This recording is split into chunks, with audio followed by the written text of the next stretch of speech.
أعوذ بالله من الشيطان الرجيم. بسم الله الرحمن الرحيم. ألف لام ميم.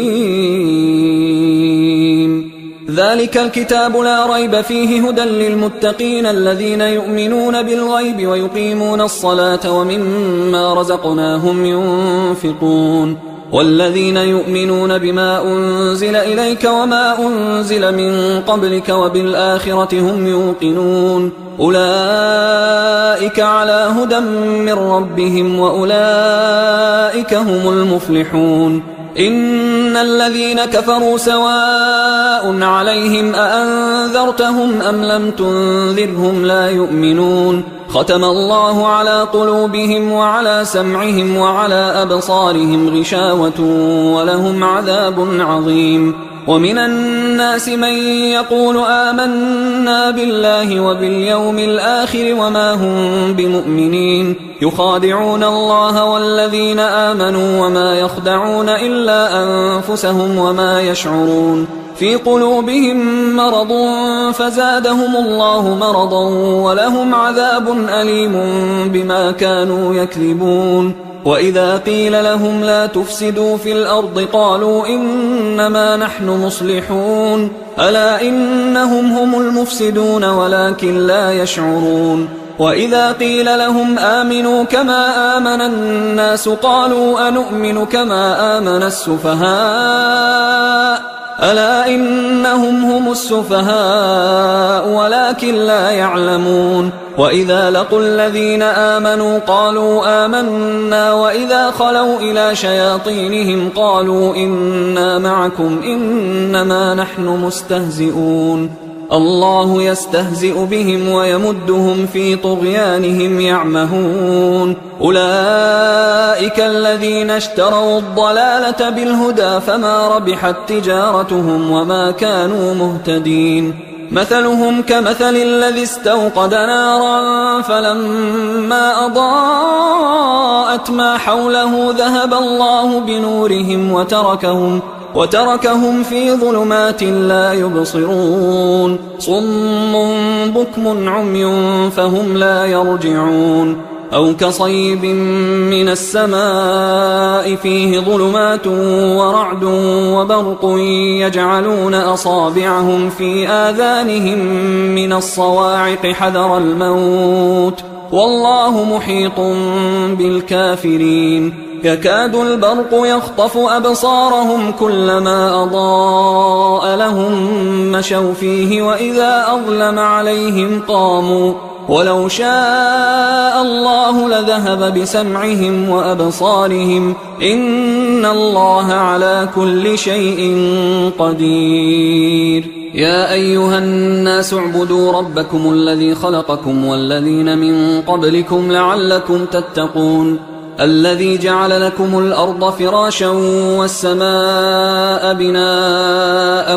وأنزل من السماء ماء فأخرج به من الثمرات رزقا لكم فلا تجعلوا لله أندادا وأنتم تعلمون. وإن كنتم في ريب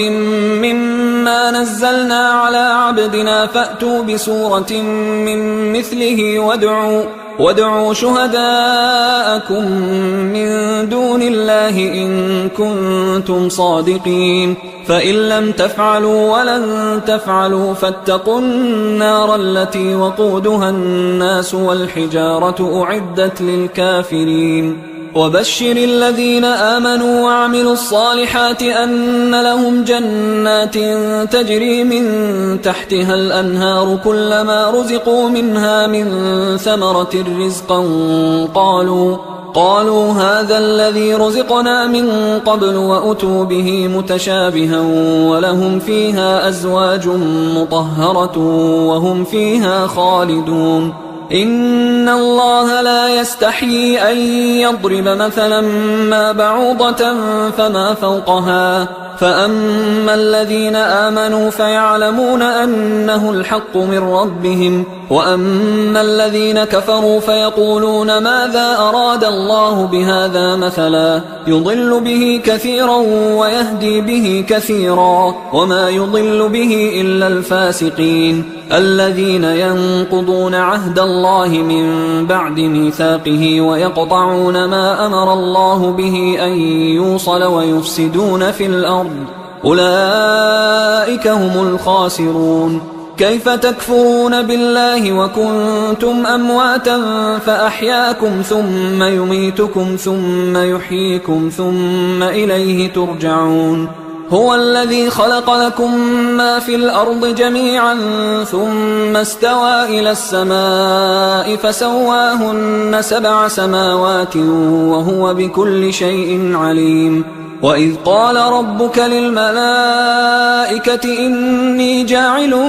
في الأرض خليفة قالوا أتجعل فيها من يفسد فيها ويسفك الدماء ونحن نسبح بحمدك ونقدس لك قال إني أعلم ما لا تعلمون. وعلم آدم الأسماء كلها ثم عرضهم على الملائكة فقال أنبئوني بأسماء هؤلاء إن كنتم صادقين. قالوا سبحانك لا علم لنا إلا ما علمتنا إنك أنت العليم الحكيم. قال يا آدم أنبئهم بأسمائهم فلما أنبأهم بأسمائهم قال ألم أقل لكم إني أعلم غيب السماوات والأرض وأعلم ما تبدون وما كنتم تكتمون. وإذ قلنا للملائكة اسجدوا لآدم فسجدوا إلا إبليس أبى واستكبر وكان من الكافرين. وقلنا يا آدم اسكن أنت وزوجك الجنة وكلا منها رغدا حيث شئتما ولا تقربا هذه الشجرة فتكونا من الظالمين. فأزلهما الشيطان عنها فأخرجهما مما كانا فيه وقلنا اهبطوا بعضكم لبعض عدو ولكم في الأرض مستقر ومتاع إلى حين. فتلقى آدم من ربه كلمات فتاب عليه إنه هو التواب الرحيم. قلنا اهبطوا منها جميعا فإما يأتينكم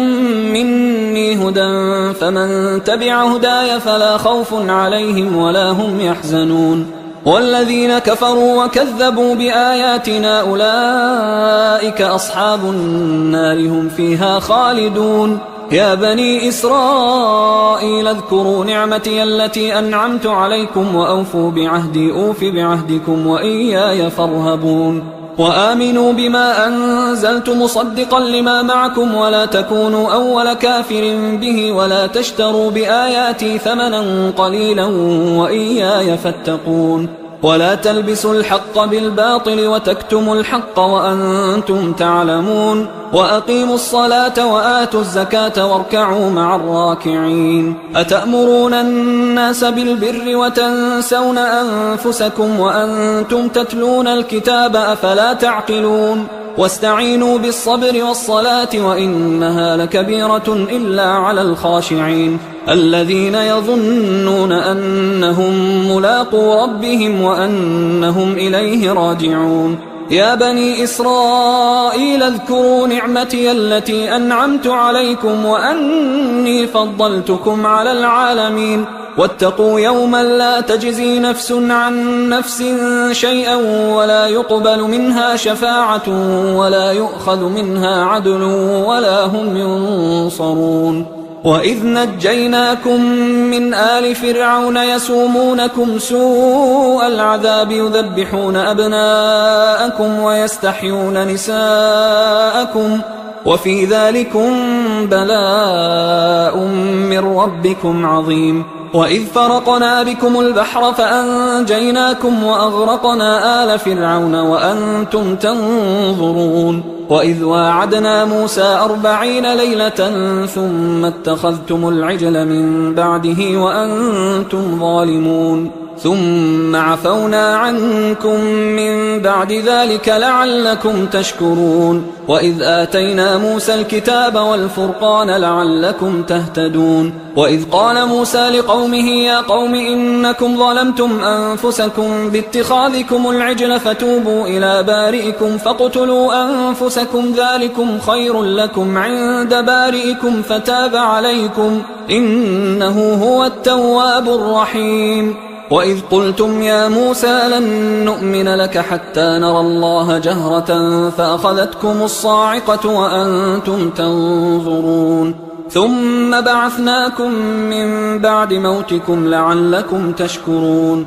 وظللنا عليكم الغمام وأنزلنا عليكم المن والسلوى كلوا من طيبات ما رزقناكم وما ظلمونا ولكن كانوا أنفسهم يظلمون وإذ قلنا ادخلوا هذه القرية فكلوا منها حيث شئتم رغدا وادخلوا الباب سجدا وقولوا حطة نغفر لكم خطاياكم وسنزيد المحسنين فبدل الذين ظلموا قولا غير الذي قيل لهم فأنزلنا على الذين ظلموا رجزا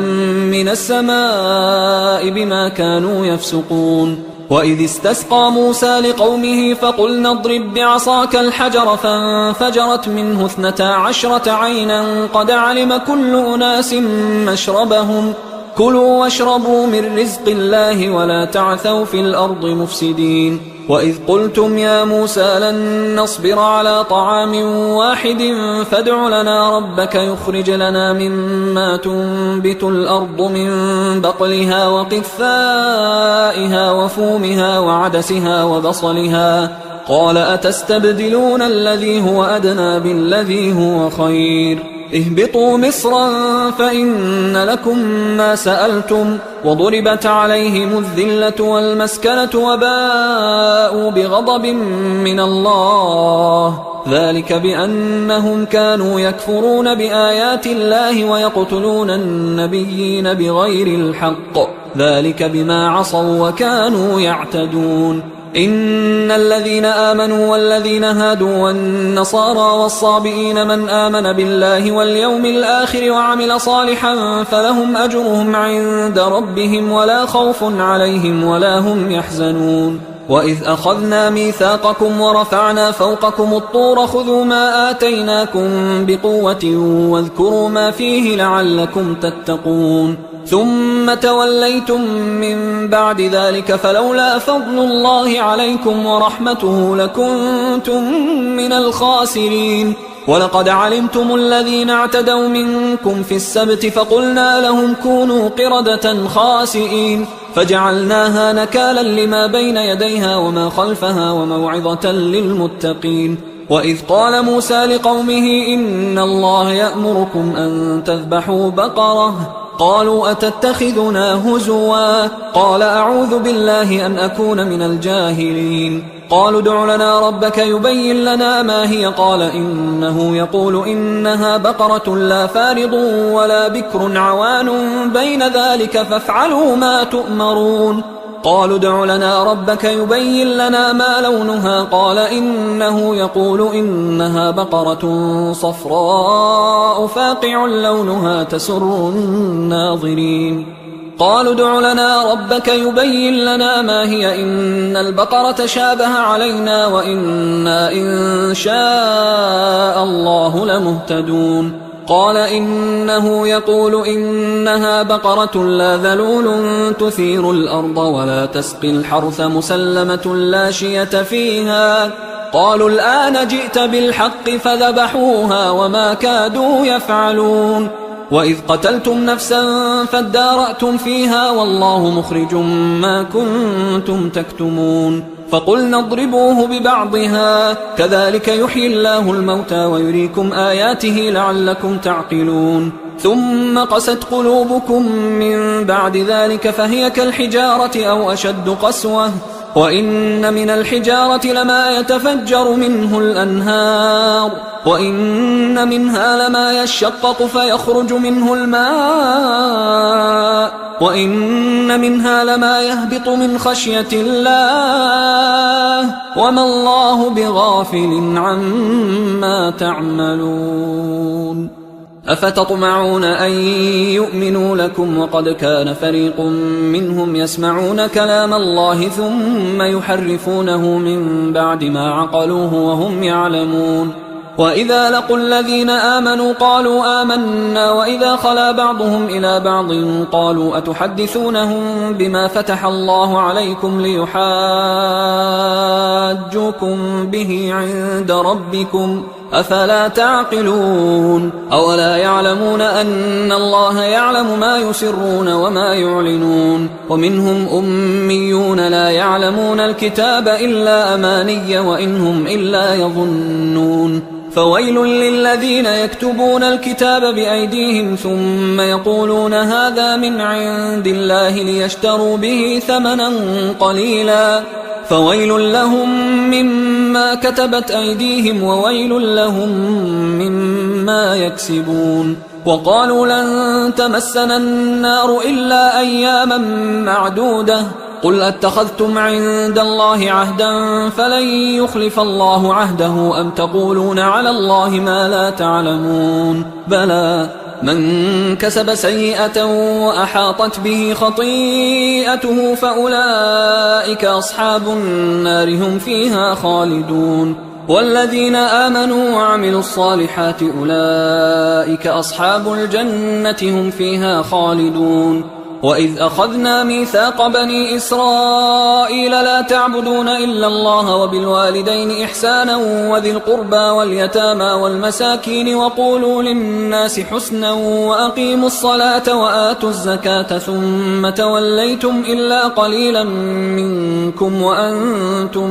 معرضون وإذ أخذنا ميثاقكم لا تسفكون دماءكم ولا تخرجون أنفسكم من دياركم ثم أقررتم وأنتم تشهدون ثم أنتم هؤلاء تقتلون أنفسكم وتخرجون فريقا منكم من ديارهم تظاهرون عليهم بالإثم والعدوان وإن يأتوكم أسارى تفادوهم وهو محرم عليكم إخراجهم أفتؤمنون ببعض الكتاب وتكفرون ببعض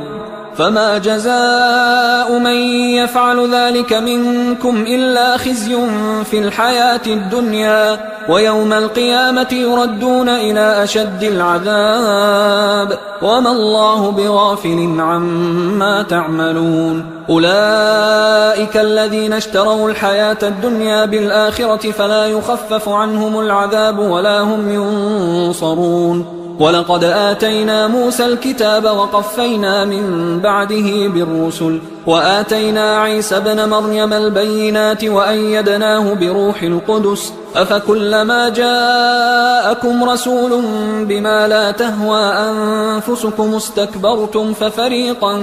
كذبتم وفريقا تقتلون وقالوا قلوبنا غلف بل لعنهم الله بكفرهم فقليلا ما يؤمنون ولما جاءهم كتاب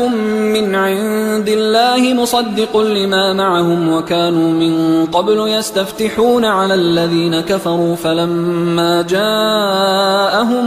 ما عرفوا كفروا به فلعنة الله على الكافرين بئس ما اشتروا به أنفسهم أن يكفروا بما أنزل الله بغيا أن ينزل الله من فضله على من يشاء من عباده فباءوا بغضب على غضب وللكافرين عذاب مهين وإذا قيل لهم آمنوا بما أنزل الله قالوا نؤمن بما أنزل علينا ويكفرون بما وراءه وهو الحق مصدقا لما معهم قل فلم تقتلون أنبياء الله من قبل إن كنتم مؤمنين ولقد جاءكم موسى بالبينات ثم اتخذتم العجل من بعده وأنتم ظالمون وإذ أخذنا ميثاقكم ورفعنا فوقكم الطور خذوا ما آتيناكم بقوة واسمعوا قالوا سمعنا وعصينا وأشربوا في قلوبهم العجل بكفرهم قل بئس ما يأمركم به إيمانكم إن كنتم مؤمنين قل إن كانت لكم الدار الآخرة عند الله خالصة من دون الناس فتمنوا الموت إن كنتم صادقين ولن يتمنوه أبدا بما قدمت أيديهم والله عليم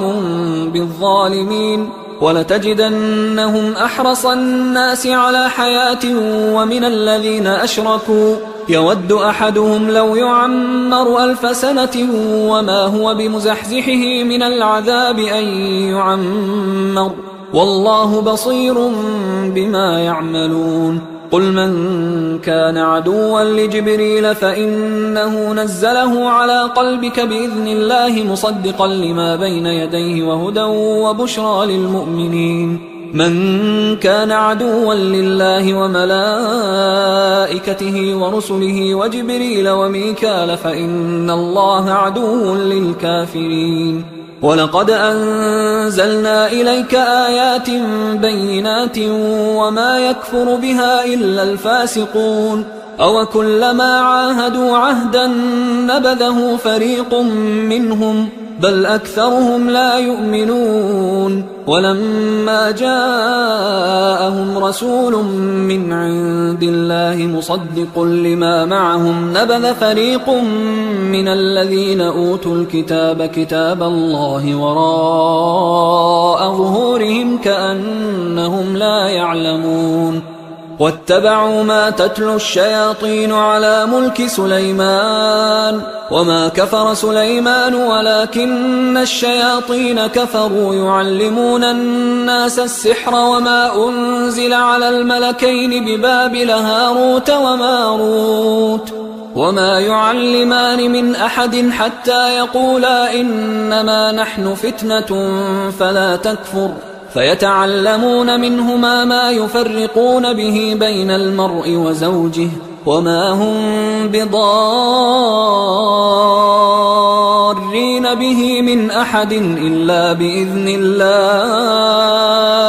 ويتعلمون ما يضرهم ولا ينفعهم ولقد علموا لمن اشتراه ما له في الآخرة من خلاق ولبئس ما شروا به أنفسهم لو كانوا يعلمون ولو أنهم آمنوا واتقوا لمثوبة من عند الله خير لو كانوا يعلمون يا أيها الذين آمنوا لا تقولوا راعنا وقولوا انظرنا واسمعوا وللكافرين عذاب أليم ما يود الذين كفروا من أهل الكتاب ولا المشركين أن ينزل عليكم من خير من ربكم والله يختص برحمته من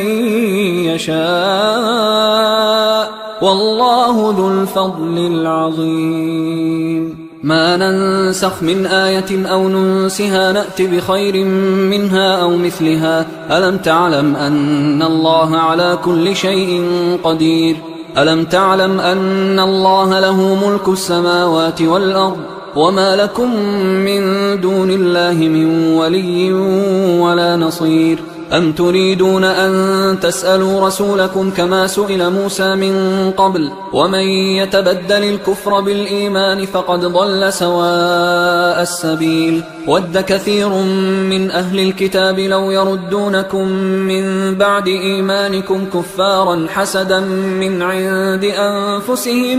من بعد ما تبين لهم الحق فاعفوا واصفحوا حتى يأتي الله بأمره إن الله على كل شيء قدير وأقيموا الصلاة وآتوا الزكاة وما تقدموا لأنفسكم من خير تجدوه عند الله إن الله بما تعملون بصير وقالوا لن يدخل الجنة إلا من كان هودا أو نصارى تلك أمانيهم قل هاتوا برهانكم إن كنتم صادقين بلى من أسلم وجهه لله وهو محسن فله أجره عند ربه ولا خوف عليهم ولا هم يحزنون وقالت اليهود ليست النصارى على شيء وقالت النصارى ليست اليهود على شيء وهم يتلون الكتاب كذلك قال الذين لا يعلمون مثل قولهم فالله يحكم بينهم يوم القيامة فيما كانوا فيه يختلفون ومن أظلم ممن منع مساجد الله أن يذكر فيها اسمه وسعى في خرابها أولئك ما كان لهم أن يدخلوها إلا خائفين لهم في الدنيا خزي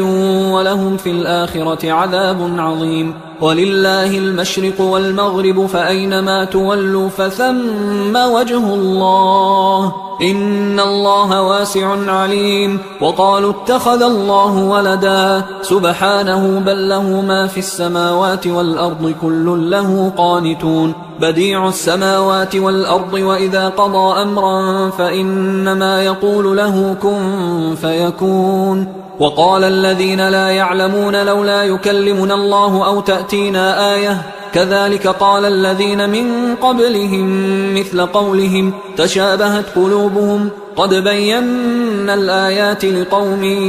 يوقنون إنا أرسلناك بالحق بشيرا ونذيرا ولا تسأل عن أصحاب الجحيم ولن ترضى عنك اليهود ولا النصارى حتى تتبع ملتهم قل إن هدى الله هو الهدى ولئن اتبعت أهواءهم بعد الذي جاءك من العلم ما لك من الله من ولي ولا نصير الذين آتيناهم الكتاب يتلونه حق تلاوته أولئك يؤمنون به ومن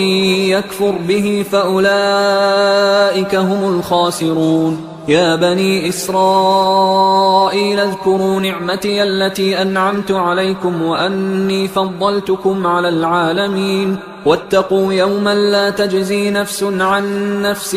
شيئا ولا يقبل منها عدل ولا تنفعها شفاعة ولا هم ينصرون وإذ ابتلى إبراهيم ربه بكلمات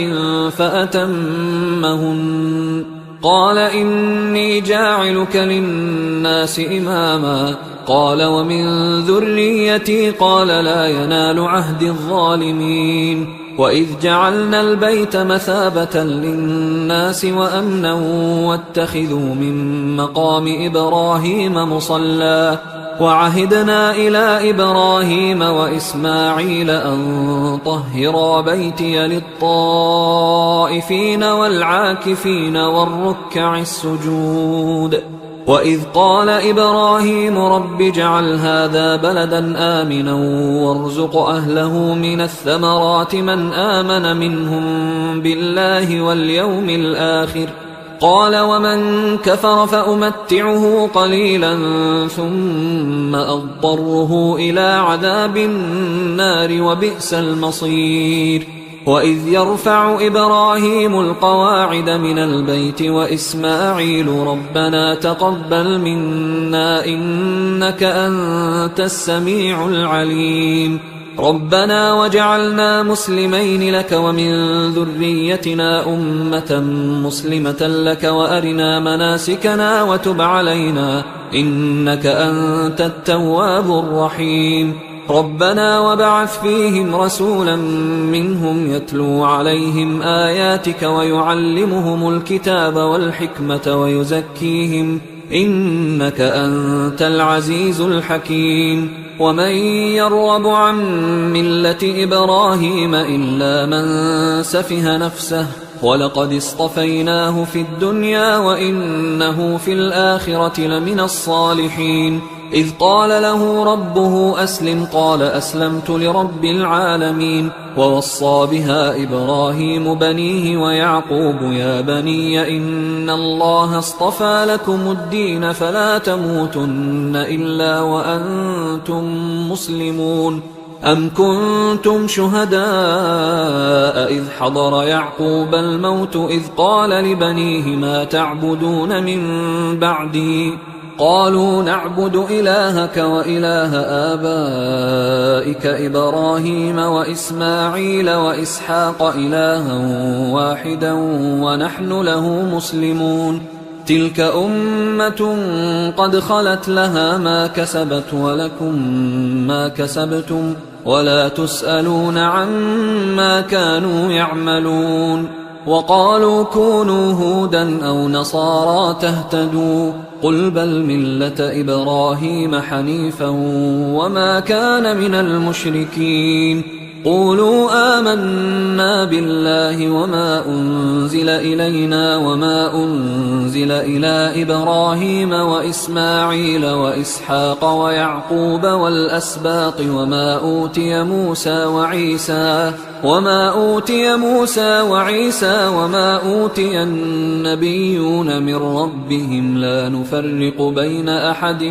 منهم ونحن له مسلمون. فإن آمنوا بمثل ما آمنتم به فقد اهتدوا وإن تولوا فإنما هم في شقاق فسيكفيكهم الله وهو السميع العليم. صبغة الله ومن أحسن من الله صبغة ونحن له عابدون. قل أتحاجوننا في الله وهو ربنا وربكم ولنا أعمالنا ولكم أعمالكم ونحن له مخلصون. أم تقولون إن إبراهيم وإسماعيل وإسحاق ويعقوب والأسباط كانوا هودا أو نصارى قل أأنتم أعلم أم الله ومن أظلم ممن كتم شهادة عنده من الله وما الله بغافل عما تعملون. تلك أمة قد خلت لها ما كسبت ولكم ما كسبتم ولا تسألون عما كانوا يعملون. سيقول السفهاء من الناس ما ولاهم عن قبلتهم التي كانوا عليها قل لله المشرق والمغرب يهدي من يشاء إلى صراط مستقيم. وكذلك جعلناكم أمة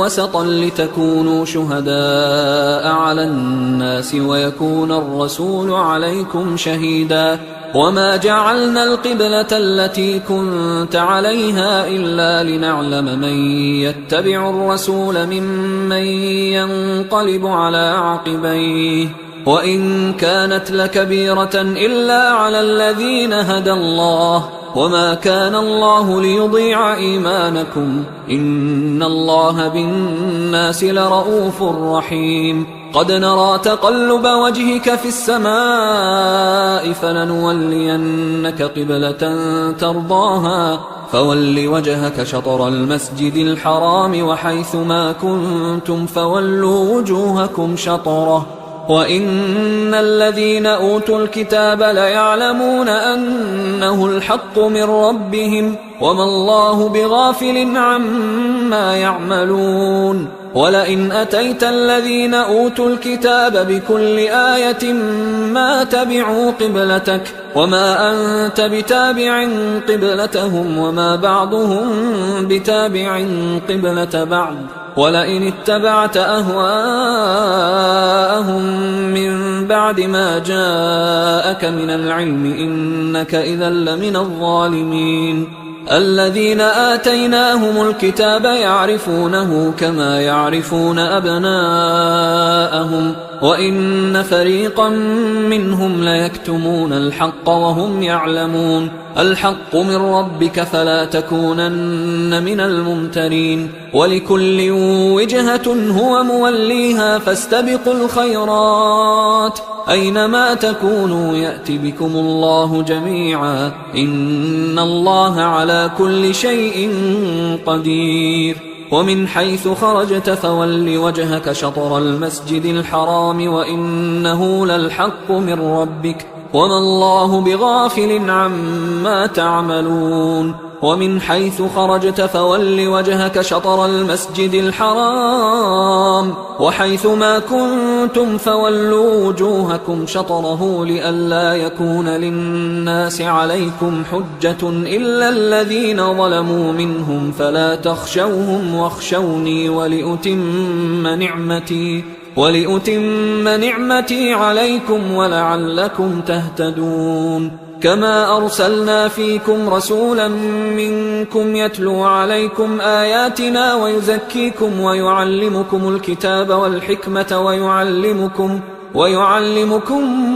ما لم تكونوا تعلمون فاذكروني أذكركم واشكروا لي ولا تكفرون يا أيها الذين آمنوا استعينوا بالصبر والصلاة إن الله مع الصابرين ولا تقولوا لمن يقتل في سبيل الله أموات بل أحياء ولكن لا تشعرون ولنبلونكم بشيء من الخوف والجوع ونقص من الأموال والأنفس والثمرات وبشر الصابرين الذين إذا أصابتهم مصيبة قالوا إنا لله وإنا إليه راجعون أولئك عليهم صلوات من ربهم ورحمة وأولئك هم المهتدون إن الصفا والمروة من شعائر الله فمن حج البيت أو اعتمر فلا جناح عليه أن يطوف بهما ومن تطوع خيرا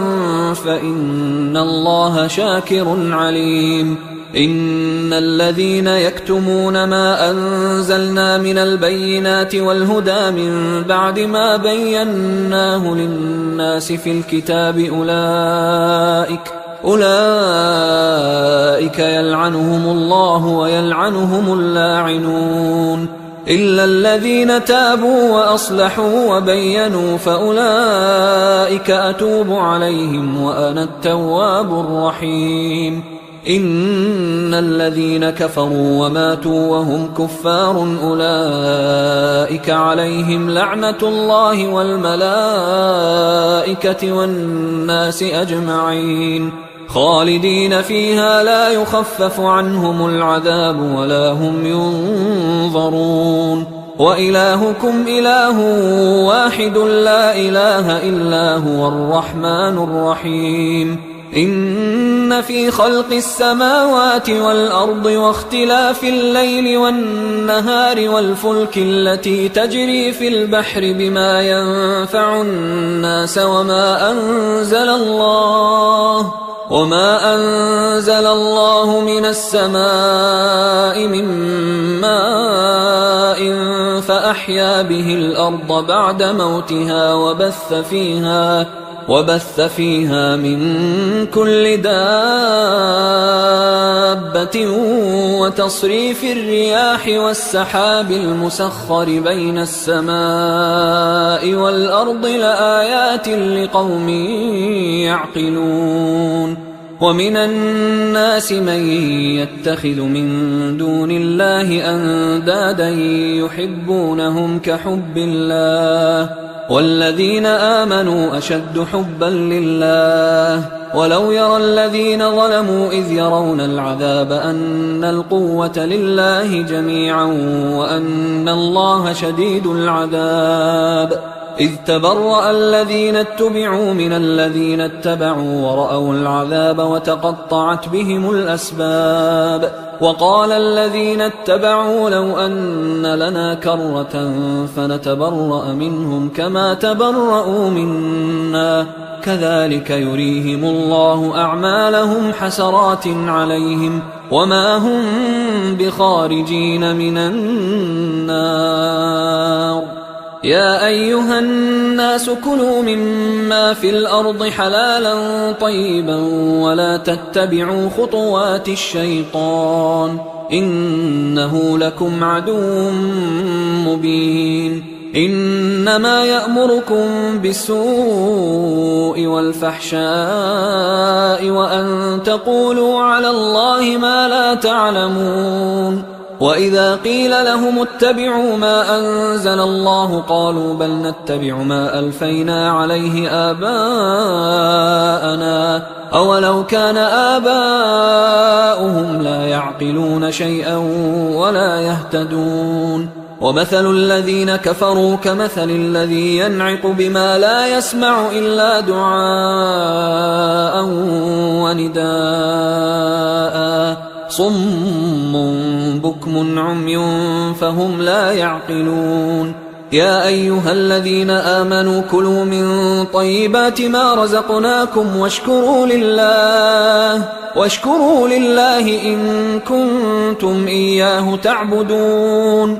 إنما حرم عليكم الميتة والدم ولحم الخنزير وما أهل به لغير الله فمن اضطر غير باغ ولا عاد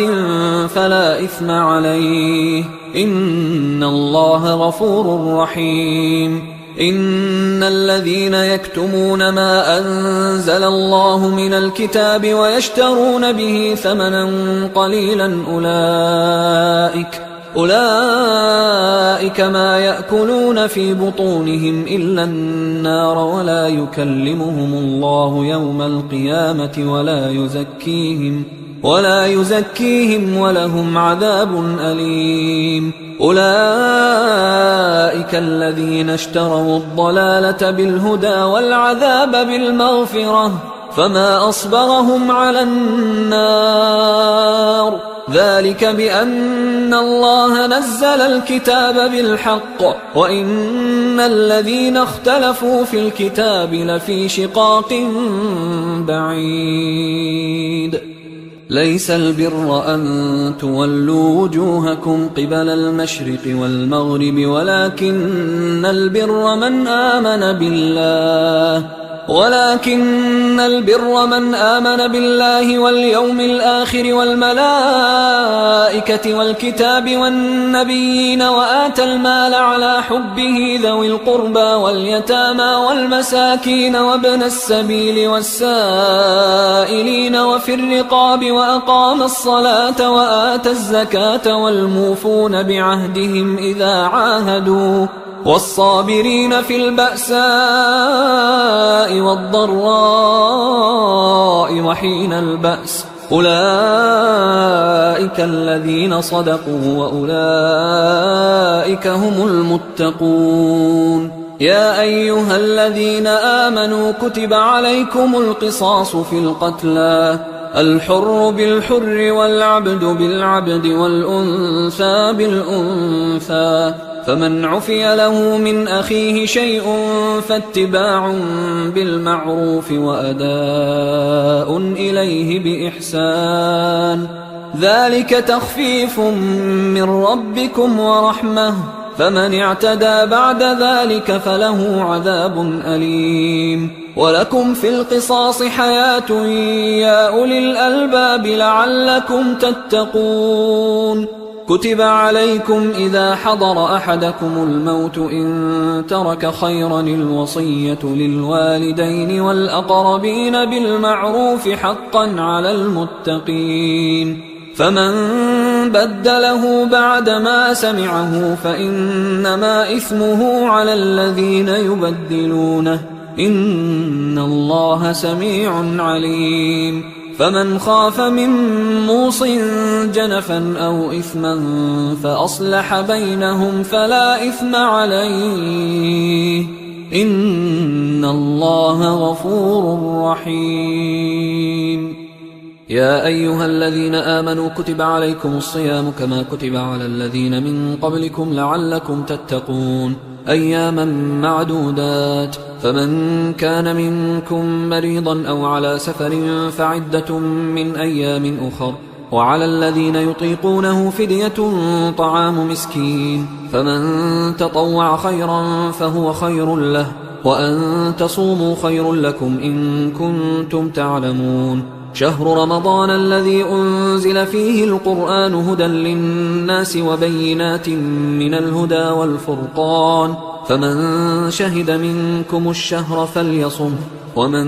كان مريضا أو على سفر فعدة من أيام أخر، يريد الله بكم اليسر ولا يريد بكم العسر ولتكملوا العدة ولتكبروا الله على ما هداكم ولعلكم تشكرون. وإذا سألك عبادي عني فإني قريب أجيب دعوة الداعي إذا دعان، فليستجيبوا لي وليؤمنوا بي لعلهم يرشدون. أحل لكم ليلة الصيام الرفث إلى نسائكم هن لباس لكم وأنتم لباس لهن، علم الله أنكم كنتم تختانون أنفسكم فتاب عليكم وعفى عنكم، فالآن باشروهن وابتغوا ما كتب الله لكم، وكلوا واشربوا حتى يتبين لكم الخيط الأبيض من الخيط الأسود من الفجر، ثم أتموا الصيام إلى الليل، ولا تباشروهن وأنتم عاكفون في المساجد،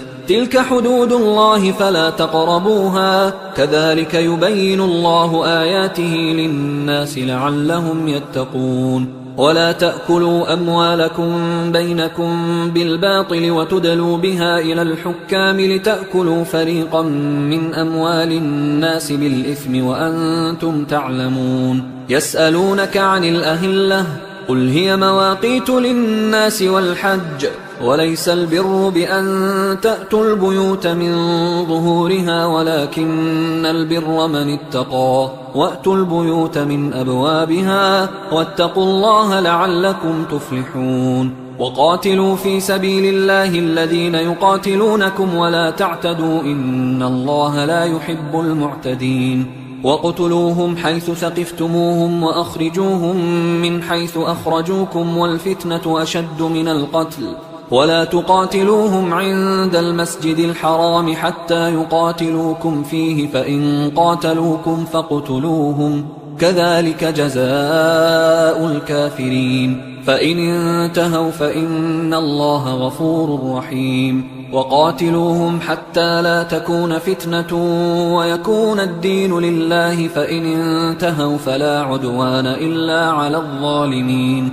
الشهر الحرام بالشهر الحرام والحرمات قصاص، فمن اعتدى عليكم فاعتدوا عليه بمثل ما اعتدى عليكم، واتقوا الله واعلموا أن الله مع المتقين. وأنفقوا في سبيل الله ولا تلقوا بأيديكم إلى التهلكة وأحسنوا إن الله يحب المحسنين. وأتموا الحج والعمرة لله، فإن أحصرتم فما استيسر من الهدي، ولا تحلقوا رؤوسكم حتى يبلغ الهدي محله، فمن كان منكم مريضا أو به أذى من رأسه ففدية من صيام أو صدقة أو نسك، فإذا أمنتم فمن تمتع بالعمرة إلى الحج فما استيسر من الهدي، فمن لم يجد فصيام 3 أيام في الحج و7 إذا رجعتم، تلك 10 كاملة، ذلك لمن لم يكن أهله حاضر المسجد الحرام. واتقوا الله واعلموا أن الله شديد العقاب. الحج أشهر معلومات، فمن فرض فيهن الحج فلا رفث ولا فسوق ولا جدال في الحج وما تفعلوا من خير يعلمه الله وتزودوا فإن خير الزاد التقوى واتقون يا أولي الألباب ليس عليكم جناح أن تبتغوا فضلا من ربكم فإذا أفضتم من عرفات فاذكروا الله عند المشعر الحرام واذكروه كما هداكم وإن كنتم من قبله لمن الضالين ثم أفيضوا من حيث أفاض الناس واستغفروا الله إن الله غفور رحيم فإذا قضيتم مناسككم فاذكروا الله كذكركم آباءكم أو أشد ذكرا فمن الناس من يقول ربنا آتنا في الدنيا وما له في الآخرة من خلاق ومنهم من يقول ربنا آتنا في الدنيا حسنة وفي الآخرة حسنة وقنا عذاب النار أولئك لهم نصيب مما كسبوا والله سريع الحساب واذكروا الله في أيام معدودات فمن تعجل في يومين فلا إثم عليه ومن تأخر فلا إثم عليه لمن اتقى واتقوا الله واعلموا أنكم إليه تحشرون ومن الناس من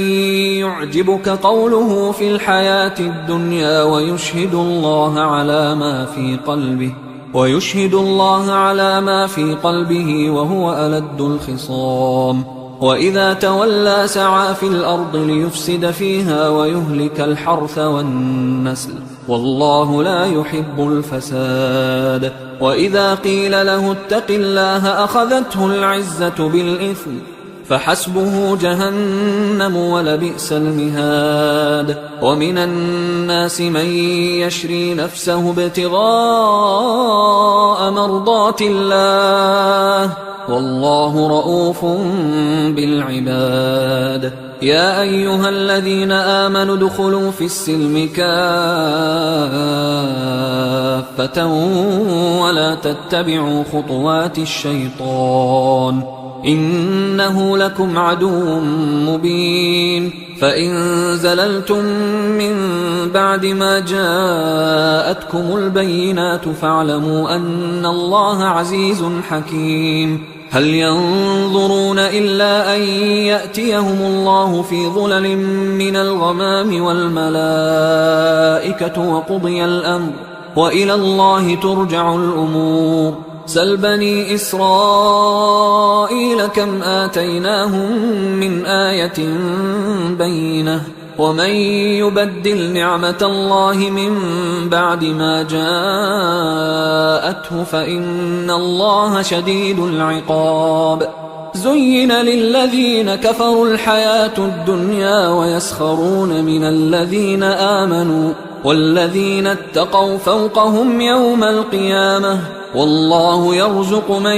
يشاء بغير حساب كان الناس أمة واحدة فبعث الله النبيين مبشرين ومنذرين وأنزل معهم الكتاب بالحق ليحكم بين الناس فيما اختلفوا فيه وما اختلف فيه إلا الذين أوتوه من بعد ما جاءتهم البينات بغيا بينهم فهدى الله الذين آمنوا لما اختلفوا فيه من الحق بإذنه والله يهدي من يشاء إلى صراط مستقيم أم حسبتم أن تدخلوا الجنة ولما يأتكم مثل الذين خلوا من قبلكم مستهم البأساء والضراء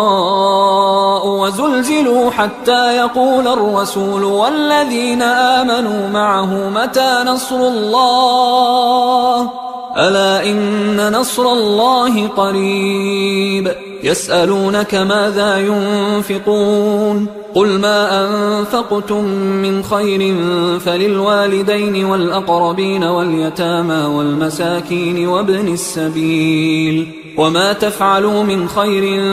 فإن الله به عليم كتب عليكم القتال وهو كره لكم وعسى أن تكرهوا شيئا وهو خير لكم وعسى أن تحبوا شيئا وهو شر لكم والله يعلم وأنتم لا تعلمون يسألونك عن الشهر الحرام قتال فيه قل قتال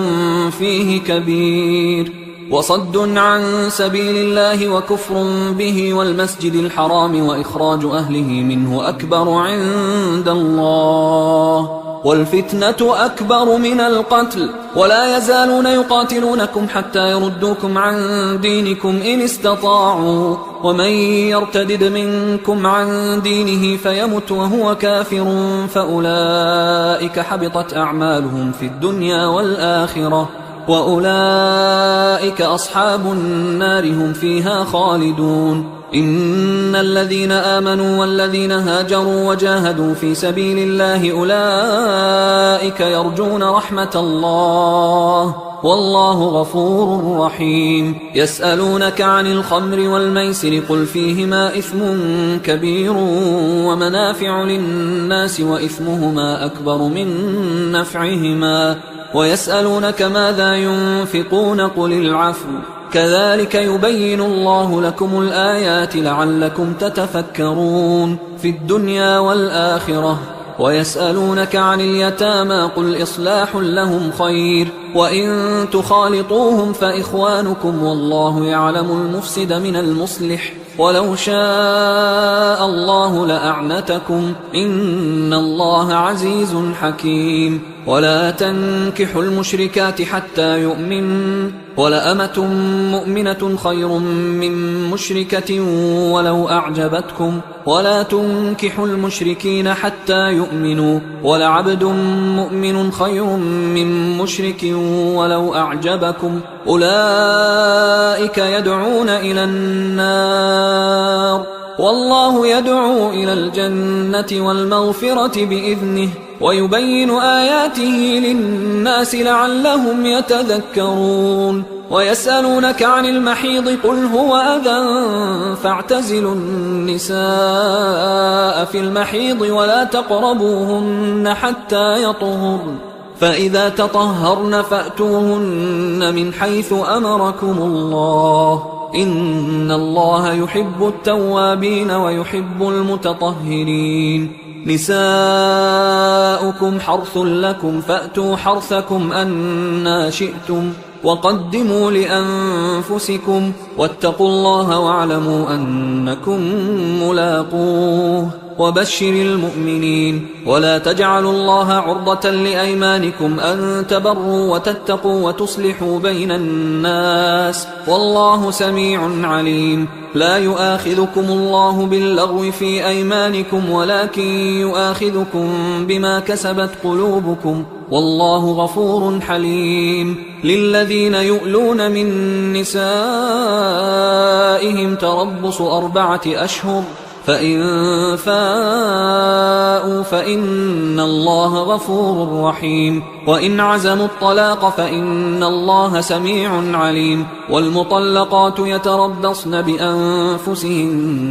3 قروء ولا يحل لهن أن يكتمن ما خلق الله في أرحامهن إن كن يؤمن بالله واليوم الآخر وبعولتهن أحق بردهن في ذلك إن أرادوا إصلاحا ولهن مثل الذي عليهن بالمعروف وللرجال عليهن درجة والله عزيز حكيم الطلاق 2 فإمساك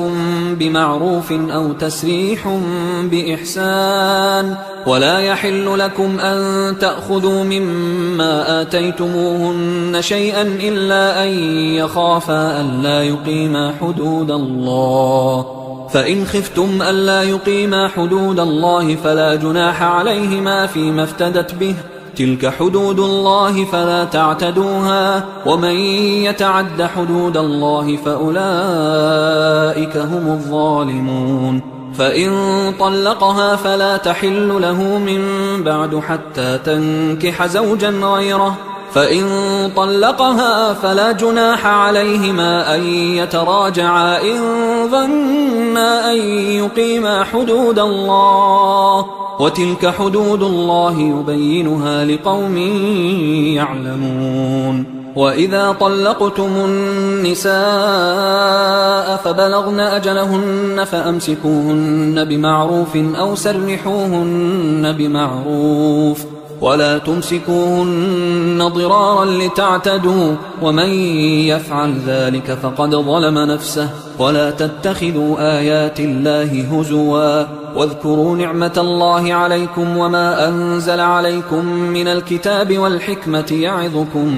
به، واتقوا الله واعلموا أن الله بكل شيء عليم. وإذا طلقتم النساء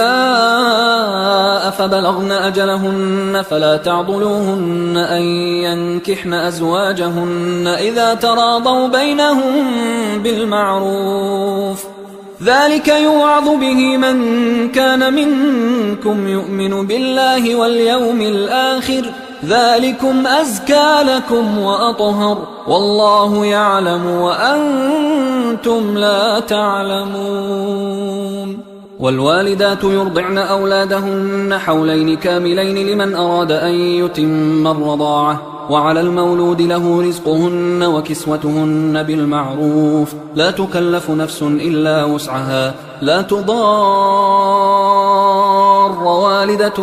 بولدها ولا مولود له بولده، وعلى الوارث مثل ذلك، فإن أرادا فصالا عن تراض منهما وتشاور فلا جناح عليهما. وإن أردتم أن تسترضعوا أولادكم فلا جناح عليكم إذا سلمتم ما آتيتم بالمعروف، واتقوا الله واعلموا أن الله بما تعملون بصير. والذين يتوفون منكم ويذرون أزواجا يتربصن بأنفسهن 4 أشهر و10، فإذا بلغن أجلهن فلا جناح عليكم فيما فعلن في أنفسهن بالمعروف، والله بما تعملون خبير. ولا جناح عليكم فيما عرضتم به من خطبة النساء أو أكننتم في أنفسكم، علم الله أنكم ستذكرونهن ولكن لا تواعدوهن سرا إلا أن تقولوا قولا معروفا، ولا تعزموا عقدة النكاح حتى يبلغ الكتاب أجله، واعلموا أن الله يعلم ما في أنفسكم فاحذروه، واعلموا أن الله غفور حليم. لا جناح عليكم إن طلقتم النساء ما لم تمسوهن أو تفرضوا لهن فريضة، ومتعوهن على الموسع قدره وعلى المقتر قدره متاعا بالمعروف حقا على المحسنين. وإن طلقتموهن من قبل أن تمسوهن وقد فرضتم لهن فريضة فنصف ما فرضتم إلا أن يعفون أو يعفو الذي بيده عقدة النكاح، وأن تعفوا أقرب للتقوى، ولا تنسوا الفضل بينكم، إن الله بما تعملون بصير. حافظوا على الصلوات والصلاة الوسطى وقوموا لله قانتين، فإن خفتم فرجالا أو ركبانا، فإذا أمنتم فاذكروا الله كما علمكم ما لم تكونوا تعلمون. والذين يتوفون منكم ويذرون أزواجا وصية لأزواجهم متاعا إلى الحول غير إخراج، فإن خرجن فلا جناح عليكم فيما فعلن في أنفسهن من معروف، والله عزيز حكيم. وللمطلقات متاع بالمعروف حقا على المتقين، كذلك يبين الله لكم آياته لعلكم تعقلون. ألم تر إلى الذين خرجوا من ديارهم وهم ألوف حذر الموت فقال لهم الله موتوا ثم أحياهم، إن الله لذو فضل على الناس ولكن أكثر الناس لا يشكرون. وقاتلوا في سبيل الله واعلموا أن الله سميع عليم. من ذا الذي يقرض الله قرضا حسنا فيضاعفه له أضعافا كثيرة، والله يقبض ويبسط وإليه ترجعون. ألم تر إلى الملأ من بني إسرائيل من بعد موسى إذ قالوا لنبي له مبعث لنا ملكا نقاتل في سبيل الله، قال هل عسيتم إن كتب عليكم القتال ألا تقاتلوا؟ قالوا وما لنا ألا نقاتل في سبيل الله وقد أخرجنا من ديارنا وأبنائنا، فلما كتب عليهم القتال تولوا إلا قليلا منهم، والله عليم بالظالمين. وقال لهم نبيهم إن الله قد بعث لكم طالوت ملكا، قالوا أنى يكون له الملك علينا ونحن أحق بالملك منه ولم يؤت سعة من المال، قال إن الله اصطفاه عليكم وزاده بسطة في العلم والجسم، والله يؤتي ملكه من يشاء والله واسع عليم. وقال لهم نبيهم إن آية ملكه أن يأتيكم التابوت فيه سكينة من ربكم وبقية مما ترك آل موسى وآل هارون تحمله الملائكة، إن في ذلك لآية لكم إن كنتم مؤمنين. فلما فصل طالوت بالجنود قال إن الله مبتليكم بنهر فمن شرب منه فليس مني ومن لم يطعمه فإنه مني إلا من اغترف غرفة بيده، فشربوا منه إلا قليلا منهم. فلما جاوزه هو والذين آمنوا معه قالوا لا طاقة لنا اليوم بجالوت وجنوده، قال الذين يظنون أنهم ملاقوا الله كم من فئة قليلة غلبت فئة كثيرة بإذن الله والله مع الصابرين. ولما برزوا لجالوت وجنوده قالوا ربنا أفرغ علينا صبرا وثبت أقدامنا وانصرنا على القوم الكافرين، فهزموهم بإذن الله. وقتل داود جالوت وآتاه الله الملك والحكمة وعلمه مما يشاء، ولولا دفع الله الناس بعضهم ببعض لفسدت الأرض ولكن الله ذو فضل على العالمين. تلك آيات الله نتلوها عليك بالحق وإنك لمن المرسلين. تلك الرسل فضلنا بعضهم على بعض، منهم من كلم الله ورفع بعضهم درجات، وآتينا عيسى ابن مريم البينات وأيدناه بروح القدس، ولو شاء الله ما اقتتل الذين من بعدهم من بعد ما جاءتهم البينات ولكن اختلفوا فمنهم من آمن ومنهم من كفر، ولو شاء الله ما اقتتلوا ولكن الله يفعل ما يريد. يا أيها الذين آمنوا أنفقوا مما رزقناكم من قبل أن يأتي يوم لا بيع فيه ولا خلة ولا شفاعة والكافرون هم الظالمون. الله لا إله إلا هو الحي القيوم لا تأخذه سنة ولا نوم، له ما في السماوات وما في الأرض، من ذا الذي يشفع عنده إلا بإذنه، يعلم ما بين أيديهم وما خلفهم ولا يحيطون بشيء من علمه إلا بما شاء، وسع كرسيه السماوات والأرض ولا يؤوده حفظهما وهو العلي العظيم. لا إكراه في الدين قد تبين الرشد من الغي، فمن يكفر بالطاغوت ويؤمن بالله فقد استمسك بالعروة الوثقى لا انفصام لها، والله سميع عليم. الله ولي الذين آمنوا يخرجهم من الظلمات إلى النور، والذين كفروا أولياؤهم الطاغوت يخرجونهم من النور إلى الظلمات، أولئك أصحاب النار هم فيها خالدون. ألم تر إلى الذي حاج إبراهيم في ربه أن آتاه الله الملك إذ قال إبراهيم ربي الذي يحيي ويميت قال أنا أحيي وأميت. قال إبراهيم فإن الله يأتي بالشمس من المشرق فأت بها من المغرب فبهت الذي كفر والله لا يهدي القوم الظالمين. أو كالذي مر على قرية وهي خاوية على عروشها قال أنى يحيي هذه الله بعد موتها فأماته الله 100 عام ثم بعثه قال كم لبثت؟ قال لبثت يوما أو بعض يوم. قال بل لبثت 100 عام فانظر إلى طعامك وشرابك لم يتسنه وانظر إلى حمارك ولنجعلك آية للناس وانظر إلى العظام كيف ننشزها ثم نكسوها لحما فلما تبين له قال أعلم أن الله على كل شيء قدير. وإذ قال إبراهيم رب أرني كيف تحيي الموتى قال أولم تؤمن قال بلى ولكن ليطمئن قلبي قال فخذ 4 من الطير فصرهن إليك ثم اجعل على كل جبل منهن جزءا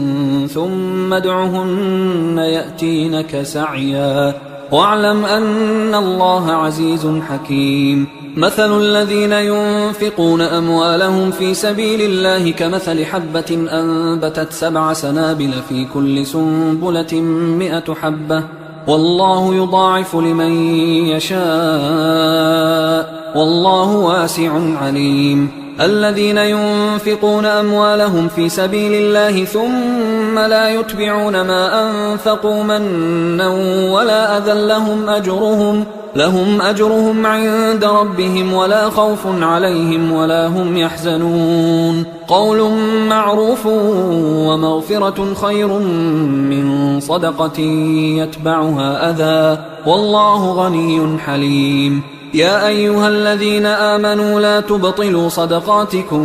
بالمن والأذى كالذي ينفق ماله رئاء الناس ولا يؤمن بالله واليوم الآخر فمثله كمثل صفوان عليه تراب فأصابه وابل فتركه صلدا لا يقدرون على شيء مما كسبوا والله لا يهدي القوم الكافرين. ومثل الذين ينفقون أموالهم ابتغاء مرضات الله وتثبيتا من أنفسهم كمثل جنة بربوة أصابها وابل فآتت أكلها ضعفين فإن لم يصبها وابل فطل والله بما تعملون بصير. أيود أحدكم أن تكون له جنة من نخيل وأعناب تجري من تحتها الأنهار له فيها من كل الثمرات وأصابه الكبر وله ذرية ضعفاء فأصابها إعصار فيه نار فاحترقت كذلك يبين الله لكم الآيات لعلكم تتفكرون. يا أيها الذين آمنوا أنفقوا من طيبات ما كسبتم ومما أخرجنا لكم من الأرض ولا تيمموا الخبيث منه تنفقون ولستم بآخذيه إلا أن تغمضوا فيه واعلموا أن الله غني حميد. الشيطان يعدكم الفقر ويأمركم بالفحشاء والله يعدكم مغفرة منه وفضلا والله واسع عليم. يؤتي الحكمة من يشاء ومن يؤت الحكمة فقد أوتي خيرا كثيرا وما يذكر إلا أولو الألباب. وما أنفقتم من نفقة أو نذرتم من نذر فإن الله يعلمه وما للظالمين من أنصار. إن تبدوا الصدقات فنعما هي وإن تخفوها وتؤتوها الفقراء فهو خير لكم ويكفر عنكم من سيئاتكم والله بما تعملون خبير. ليس عليك هداهم ولكن الله يهدي من يشاء. وما تنفقوا من خير فلأنفسكم وما تنفقون إلا ابتغاء وجه الله وما تنفقوا من خير يوفى إليكم وأنتم لا تظلمون. للفقراء الذين أحصروا في سبيل الله لا يستطيعون ضربا في الأرض يحسبهم الجاهل أغنياء من التعفف تعرفهم بسيماهم لا يسألون الناس إلحافا. وما تنفقوا من خير فإن الله به عليم. الذين ينفقون أموالهم بالليل والنهار سرا وعلانية فلهم أجرهم عند ربهم ولا خوف عليهم ولا هم يحزنون. الذين يأكلون الربا لا يقومون إلا كما يقوم الذي يتخبطه الشيطان من المس ذلك بأنهم قالوا إنما البيع مثل الربا وأحل الله البيع وحرم الربا. فمن جاءه موعظة من ربه فانتهى فله ما سلف وأمره إلى الله ومن عاد فأولئك أصحاب النار هم فيها خالدون. يمحق الله الربا ويربي الصدقات والله لا يحب كل كفار أثيم. إن الذين آمنوا وعملوا الصالحات وأقاموا الصلاة وآتوا الزكاة لهم أجرهم عند ربهم ولا خوف عليهم ولا هم يحزنون. يا أيها الذين آمنوا اتقوا الله وذروا ما بقي من الربا إن كنتم مؤمنين فإن لم تفعلوا فأذنوا بحرب من الله ورسوله وإن تبتم فلكم رؤوس أموالكم لا تظلمون ولا تظلمون. وإن كان ذو عسرة فنظرة إلى ميسرة وأن تصدقوا خير لكم إن كنتم تعلمون. واتقوا يوما ترجعون فيه إلى الله ثم توفى كل نفس ما كسبت وهم لا يظلمون. يا أيها الذين آمنوا إذا تداينتم بدين إلى أجل مسمى فاكتبوه وليكتب بينكم كاتب بالعدل ولا يأب كاتب أن يكتب كما علمه الله فليكتب وليملل الذي عليه الحق وليتق الله ربه ولا يبخس منه شيئا فإن كان الذي عليه الحق سفيها أو ضعيفا أو لا يستطيع أن يمله فليملل وليه بالعدل واستشهدوا شهيدين من رجالكم فإن لم يكونا رجلين فرجل وامرأتان ممن ترضون من الشهداء أن تضل إحداهما فتذكر إحداهما الأخرى ولا يأبى الشهداء إذا ما دعوا ولا تسأموا أن تكتبوه صغيرا أو كبيرا إلى أجله ذلكم أقسط عند الله وأقوم للشهادة وأدنى أن لا ترتابوا إلا أن تكون تجارة حاضرة تديرونها بينكم فليس عليكم جناح ألا تكتبوها، وأشهدوا إذا تبايعتم ولا يضار كاتب ولا شهيد، وإن تفعلوا فإنه فسوق بكم، واتقوا الله ويعلمكم الله، والله بكل شيء عليم. وإن كنتم على سفر ولم تجدوا كاتبا فرهان مقبوضة، فإن أمن بعضكم بعضا فليؤدي الذي اؤتمن أمانته وليتق الله ربه ولا تكتموا الشهادة، ومن يكتمها فإنه آثم قلبه، والله بما تعملون عليم. لله ما في السماوات وما في الأرض، وإن تبدوا ما في أنفسكم أو تخفوه يحاسبكم به الله، فيغفر لمن يشاء ويعذب من يشاء، والله على كل شيء قدير. آمن الرسول بما أنزل إليه من ربه والمؤمنون كل آمن بالله وملائكته وكتبه ورسله لا نفرق بين أحد من رسله، وقالوا سمعنا وأطعنا غفرانك ربنا وإليك المصير. لا يكلف الله نفسا إلا وسعها، لها ما كسبت وعليها ما اكتسبت، ربنا لا تؤاخذنا إن نسينا أو أخطأنا، ربنا ولا تحمل علينا إصرا كما حملته على الذين من قبلنا، ربنا ولا تحملنا ما لا طاقة لنا به، واعف عنا واغفر لنا وارحمنا، أنت مولانا فانصرنا على القوم الكافرين. حصريا